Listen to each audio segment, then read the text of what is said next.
Hey guys, in this video I'm going to give you a quick overview of what we're going to study in this section, which is called motion from forces. So obviously what we're going to do is we're going to figure out how objects move based on the forces that act on those objects. Primary tool is going to be Newton's second law, and the basic problem setup will be here's a bunch of forces. Maybe you need to figure a couple of them out, but once we have all the forces, add them all up, divide by the mass, that gets you the acceleration. Then using the kinematic equations, which we've studied in a few contexts already, you can find the position and velocity of the object. So over here we have motion, over here we have forces, and Newton's second law plus the kinematic equations allow us to connect the forces to the motion.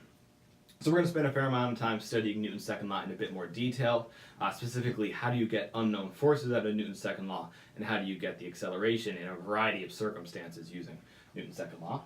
We're also going to use Newton's third law because Newton's second law works very well for single objects, but if you have more than one object, there can be some unknown forces in there, and Newton's third law is going to allow us to figure out those forces between objects in systems.